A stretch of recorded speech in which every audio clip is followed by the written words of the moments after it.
અમદાવાદ હવે ગુજરાતનું ધીરે ધીરે ક્રાઇમ કેપિટલ બની રહ્યું છે। પહેલા સુરત આવતું હતું, પરંતુ હવે છેલ્લા કેટલાય દિવસોથી તમે જોશો તો અમદાવાદમાં આ પ્રકારની ઘટનાઓ હવે સામાન્ય થઈ ગઈ છે।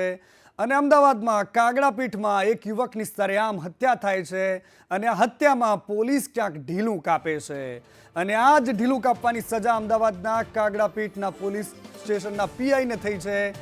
પીઆઈને સસ્પેન્ડ કરવામાં આવ્યા છે। પીઆઈ બીડી ઝિલરિયાને સસ્પેન્ડ કરાયા છે। ફરજમાં બેદરકારી બદલ પીઆઈ સામે આ પ્રકારની કાર્યવાહી થઈ છે। નહેરુનગર ફાયરિંગ કરીને હત્યા કેસમાં કાર્યવાહી કરાઈ છે। અમદાવાદમાં એક જ દિવસમાં 2 પીઆઈ સસ્પેન્ડ કરાયા છે। એક જ દિવસમાં 2 પીઆઈને સસ્પેન્ડ કરવાની કાર્યવાહી હાથ ધરવામાં આવી છે। અમદાવાદ પોલીસ હવે મીડિયા રિપોર્ટ્સ અને વારંવારની આ ઘટનાઓ બાદ હવે કર્મચારીઓ પર તવાઈ બોલાવતી હોય તેવું લાગી રહ્યું છે। મારી સાથે સહયોગી જિગ્નેશ પટેલ ફોનલાઈન પર જોડાઈ ગયા છે। જિગ્નેશ, શું કાર્યવાહી હાથ ધરાઈ છે?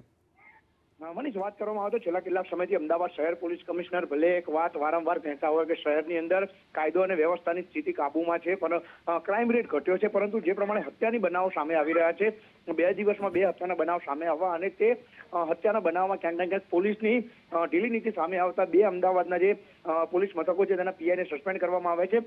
એલિસ બ્રિજ અને ત્યારબાદ કાગડાપીઠમાં જે હત્યાનો બનાવ બન્યો હતો તે બનાવમાં પોલીસ ક્યાંક ઢીલી નીતિ રાખતા બંને પીઆઈઓને તાત્કાલિક અસરથી સસ્પેન્ડ કરવામાં આવ્યા છે અને જે નીચેના તેમના જે તાબા હેઠળના જે કર્મચારીઓ છે, પોલીસ અધિકારીને સસ્પેન્ડ કરી અને એક સ્પષ્ટ સૂચના આપવામાં આવી છે કે જો કોઈ પણ કર્મચારી હશે તે પોલીસની કામગીરી એટલે પોતાની ફરજ દરમિયાન જો બેદરકારી દાખવશે, ઢીલી નીતિ રાખશે તો તેમના વિરુદ્ધમાં આગામી સમયમાં પણ કડક કાર્યવાહી થઈ શકે છે। બિલકુલ જિગ્નેશ, ખૂબ ખૂબ આભાર। પરંતુ અમદાવાદમાં કાયદો અને વ્યવસ્થાની સ્થિતિ જે જબરદસ્ત સીસીટીવીમાં આપણે જોઈએ છીએ એવી જ છે, પરંતુ અમદાવાદના પોલીસ કમિશનર કહી રહ્યા છે કે બિલકુલ ઓછો થઈ ગયો છે ક્રાઇમ રેટ। આંકડાઓ ગણાવી રહ્યા છે। એલિસ બ્રિજમાં ઘટના બની હતી, ફ્રૂટના વેપારમાં હત્યા કરવામાં આવી હતી। ઘટનામાં અધિકારીઓએ ઘટના સ્થળની મુલાકાત લીધી, ગંભીરતાપૂર્વક અમે તપાસ કરી, કેસ ડિટેક્ટ કરાયો। આ ઘટના સોપારી કિલિંગની હતી। રતલામથી 3 આરોપીઓને ઝડપ્યા છે। પોલીસે આ પણ વાત કરી છે। આરોપી અશોકે ગુનાની કબૂલાત પણ કરી છે। અશોકના પિતાની 1 વર્ષ પહેલા હત્યા થઈ હતી અને મૃતકના ભત્રીજા અશોકે એની સોપારી આપી હતી તેવું પોલીસનું કહેવું છે। આખા મામલામાં હવે ચોંકાવનારી વાત એ છે કે સોપારી કિલિંગથી પણ અમદાવાદમાં હવે હત્યાને અંજામ આપવામાં આવી રહ્યા છે। આ પ્રકારની ઘટનાઓ અમદાવાદ પહેલા ક્યારે નહોતું જોતું, પરંતુ હવે આવું સામાન્ય હોય એવું લાગી રહ્યું છે। आरोपी इसमें अलग अलग जगह से हैं। एक भिंड से है, एक मुरैना से है और ये एक कानपुर से है। जो 3 है, लेकिन ये काफ़ी सालों से यहाँ पे जो फ्रूट की जो लारी पे लोडर जो है सामान उतारने का और डालने का वो काम करते हैं और रफली एक दिन में 300-400 रुपये कमाते हैं। सर, कैसे सभी आरोपियों को इन लोगों ने कांटेक्ट किया और प्लान कैसे? नहीं, इसने जो अशोक ने सुपारी दी थी अनु राजपूत को, क्योंकि ये भी फ्रूट का धंधा करता है और ये फ्रूट की लारी वगैरह का लोडर अनलोडर ये उनका काम ये लोग करते हैं। બુટલેગરો બેફામ થઈને ફરે છે। ન પોલીસની બીક છે, ન કાયદો વ્યવસ્થાનો કોઈ ભય છે, પરંતુ એમને એમ લાગે છે કે કોઈ વકીલને સારો રોકી લઈશું તો ક્યાંક છટકબારી મળી જશે અને આ જ પ્રકારની ઘટનાઓ વારંવાર ઘટે છે। અમદાવાદના કાગડાપીઠમાં એક યુવકની હત્યા થઈ। જયેન્દ્ર પંડિત નગર પાસે બુટલેગરો એક હત્યા કરી, છરીના ઘા ઝીકીને યુવકની હત્યા કરાઈ। અમદાવાદના કાગડાપીઠ પોલીસ મથકે લોકોએ હોબાળો મચાવ્યો, પરિવારજનોએ પોલીસ મથકમાં જઈને હોબાળો કર્યો, રજૂઆતો કરી। પોલીસે અગાઉની ઢીલી નીતિના કારણે આ પ્રકારની ઘટના ઘટી રહી હોવાનો આરોપ લગાવવામાં આવ્યો અને ત્યારબાદ હવે પીઆઈને સસ્પેન્ડ કરાયા છે, પરંતુ આ પ્રકારની ઘટનાઓ હવે અમદાવાદમાં સામાન્ય લાગી રહી છે। અદાવત નથી, આ 1 દિવસ પહેલા જે લોકોના નામની વિરોધની ફરિયાદ કરી હતી ને અમે લોકોએ, એના માટેનું આ લોકોએ અમારી પાસે અદાવત નીકાળી છે। અમે લોકો અંદર હતા, અમને ભાઈ જાણવા મળ્યું કે બહાર આની હત્યા થઈ ગઈ બોલા લોકોએ। એ ઘરે જતા હતા, અલ્પેશ ઠાકોર, મહેશભાઈ ઠાકોર, એ બંને ઘરે જવા માટે નીકળ્યા હતા। એ ત્યાં મંદિર પાસે નિકલોદ માર્કેટના 5 નંબરના ગેટ પાસે એ લોકો હત્યા કરી નાખી જાહેર રોડ ઉપર। પોલીસને અમે એક જ કહેવા માંગીએ છીએ કે અમારા તો ભાઈ એક હતો, કોઈ 4-5 તો છે ને, મારા ભાઈ એક જ હતો, ભાઈ એકનો એક હતો, હજી નાના નાના 2 છોકરા છે। પોલીસ હવે જે 2 વોન્ટેડ આરોપી છે એ લોકોને પકડે અને ન્યાય આપે અમને તો। વડોદરામાં જે પ્રકારની ઘટના ઘટી એ સંદેશ ન્યૂઝ સવારથી તમને આ ઘટના પર લગાતાર અપડેટ આપી રહ્યું છે, પરંતુ વડોદરાના પૂર્વ નગરસેવકના દીકરાની હત્યા થઈ છે અને જેસીપી મનોજ નીનામાએ એમાં આખી વાતમાં કહ્યું છે કે 2 અલગ અલગ ગુના નોંધવામાં આવ્યા છે। કારેલીબાગ પોલીસ મથકમાં કલમ 307 હેઠળ ગુનો નોંધાયો છે।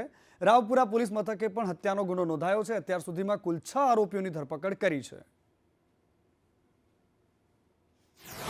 એક નાઇટમાં 2 બનાવો બનેલા, જેમાં એક પહેલો બનાવ જે બનેલો કારેલીબાગ પોલીસ સ્ટેશનમાં આ લોકો વિરુદ્ધ આપણે 307 એટલે કે ખૂનની કોશિશનો ગુનો દાખલ કર્યો.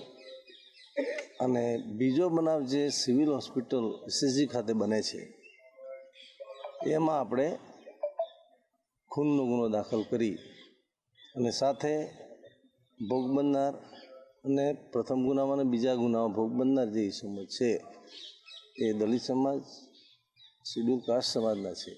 તેથી આપણે એટ્રોસિટી એક્ટ મુજબ ફરિયાદ દાખલ કરી અને તપાસ અંગેની કાર્યવાહી ચાલુ કરવામાં આવેલી. અને આપણે અત્યાર સુધીમાં રાવપુરા પોલીસ સ્ટેશનમાં જે ખૂનનો ગુનો નોંધાયો છે એમાં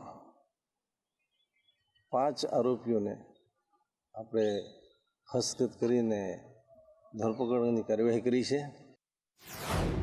વડોદરામાં થયેલી આ ઘટના બાદ કેટલાક સંગઠનના લોકો અને ખાસ કરીને વડોદરાવાસીઓ પણ પોલીસનો હલ્લાબોલ કરતા હતા. રીતસર હલ્લાબોલ કર્યો, પોલીસને જઈને બંગડીઓ પણ આપી આવ્યા. પરંતુ બીજી બાજુ નેતાઓને જ્યારે સંદેશ ન્યૂઝે પૂછ્યું કે આ વડોદરામાં કાયદો અને વ્યવસ્થાની સ્થિતિ કેવી છે સાહેબ, જોઈ તો લો.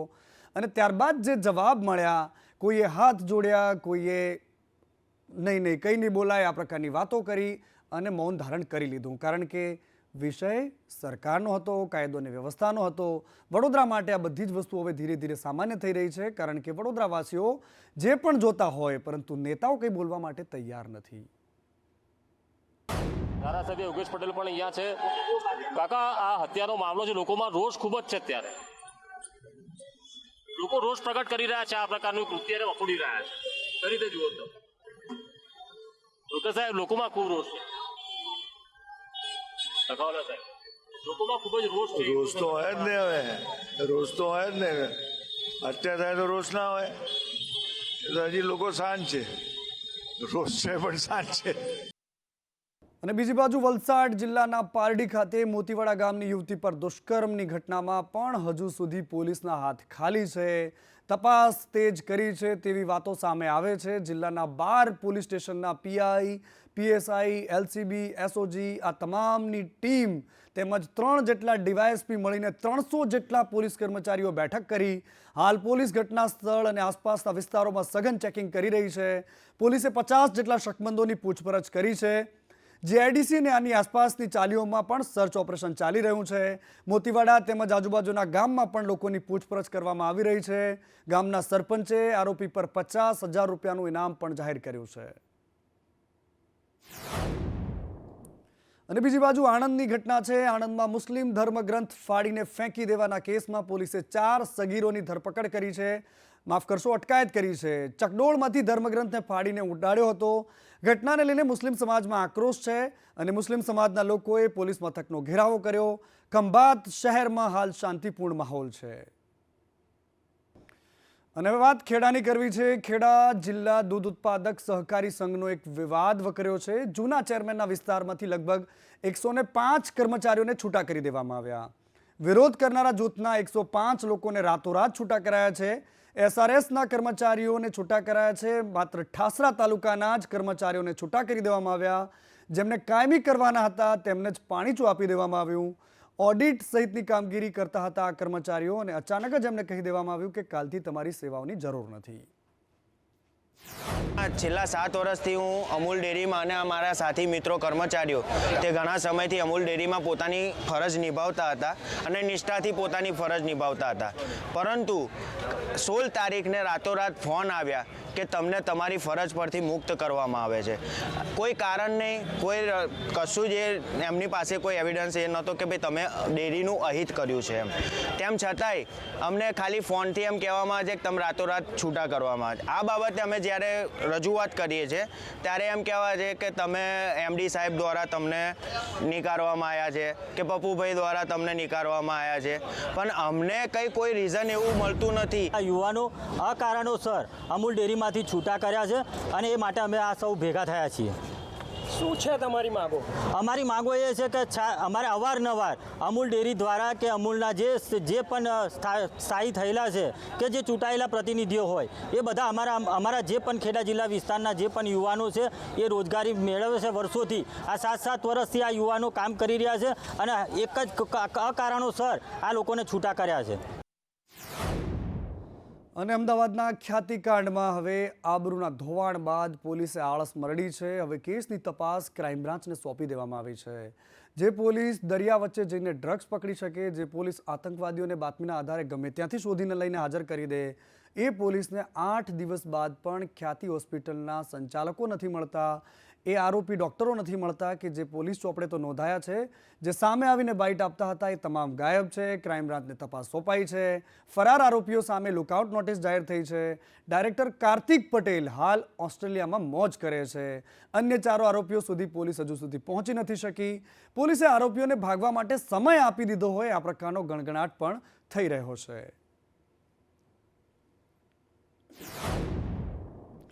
અને બીજી બાજુ સુરતમાં એક ઝોલાછાપ ડોક્ટરોએ તો બિલકુલ હદ વટાવી દીધી. ઝોલાછાપ ડોક્ટરો જેમની પાસે કોઈ જ ડિગ્રી નથી, હોસ્પિટલ આખી ખોલી નાખી અને પણ આખી મોટી હોસ્પિટલ જેમાં તમામ પ્રકારની સારવાર તમને થઈ શકે અને એની સાથે સાથે બોગસ ડોક્ટરોએ કોઈ પણ જાતની પરમિશન લીધા વગર, કોઈને પણ પૂછ્યા વગર આમંત્રણ પત્રિકામાં શહેરના પોલીસ કમિશનરનું નામ છાપી દીધું, શહેરના મ્યુનિસિપલ કમિશનરનું નામ છાપી દીધું અને એની સાથે સાથે એવા કેટલાય અધિકારીઓના નામ છાપી દીધા કે જેમને પોતાને પણ ખબર નથી કે અમારે આ કાર્યક્રમમાં જવાનું છે. અને ત્યારબાદ જ્યારે મીડિયાએ મામલો બહાર લાવ્યો તો ખબર પડી કે આ ઝોલાછાપ ડોક્ટરોની ઊભી કરેલી એક દુકાન છે અને ત્યારબાદ પોલીસે એમની સામે કાર્યવાહી કરવાની પણ હવે કાર્યવાही शुरू करी है. तो आपकी जवाबदारी है. छोटा बच्चा डर रहा है, हॉस्पिटल के रूल्स आप लोग को पता नहीं है. तो हॉस्पिटल के रूल्स क्या होती है? ऐसे हॉस्पिटल में आप केबिन में बैठिए, आप केबिन में बैठ के जो बात करना हो करिए, ऐसे हल्ला गुल्ला ना करिए. ऐसा आपको अथॉरिटी है?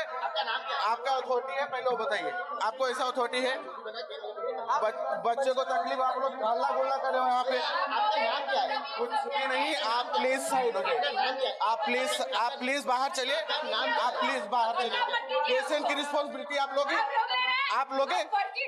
नहीं, कोई फर्जी नहीं है, कोई फर्जी नहीं है. आप उसका रिस्पॉन्सिबिलिटी लोगे?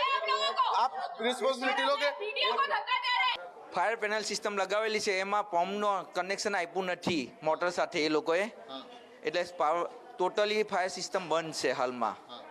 તો સાહેબ એનઓસી મળી છે ખરી ફાયરની? આમાં એ ચેક કરવા માટે ડૉક્ટર સાહેબને પકડવું પડશે. ડૉક્ટર સાહેબને પોલીસવાળા પકડીને લઈ ગયા છે એટલે અમને જાણ કરી શકતા નથી. સાહેબ તમારી પાસે, તમે અહીંયા ફાયર ઓફિસર છો તો એટલી જાણકારી હશે. આટલી મોટી હોસ્પિટલ ખોલી નાખી છે, ફાયર અધિકારી છો તમે, જવાબદારી તમારી બને છે, તો કેમ જાણકારી નથી તમારી પાસે? ઓનલાઈન એનઓસી ઓનલાઈન થઈ ગઈ છે, એ ઓનલાઈન એનઓસીનો પ્રૂફ અમારી પાસે રહેતો નથી. તો અત્યારે હોસ્પિટલની કોઈ પણ પ્રકારની ફાયરની સેફટી નથી એવું સપ્લાય, મેં તમને કીધું ને કે અત્યારે ફાયર સિસ્ટમ બંધ હાલતમાં છે. તો હવે કઈ રીતના કાર્યવાહી કરવામાં આવશે? હવે અમે એમને ક્લોઝર નોટિસ આપીશ. પણ ત્યાં લગીનમાં કોઈ ઘટના બની ગઈ તો કોણ જવાબદાર સાહેબ? ક્લોઝર નોટિસ આપીને અમે સીલ મારીશું ને. ગુજરાત એક્સપ્રેસના પેસેન્જરોને અધવચ્ચે અટવાવવું પડ્યું કારણ કે અધવચ્ચે જેમને ઉતારી દેવામાં આવ્યા. ટ્રેનના પેસેન્જરોને નડિયાદ ખાતે ઉતારી દેવામાં આવ્યા. મુંબઈ અમદાવાદ વચ્ચે આ દોડતી ગુજરાત એક્સપ્રેસ ટ્રેન છે. પૂર્વ જાણકારી વગર જ ઉતારી દેવાતા પેસેન્જરો હેરાન થઈ ગયા. મહિલાઓ, વૃદ્ધો, બાળકો સામાન લઈને સ્ટેશને રઝળવા માટે મજબૂર થયા. નડિયાદ બસ સ્ટેશન પર યાત્રીઓની ભારે ભીડ જામી. પેસેન્જરો ટેક્સીના ઊંચા ભાડા ખર્ચીને અમદાવાદ પહોંચ્યા. આવું કેમ થયું એ પણ એક મોટો વિષય છે.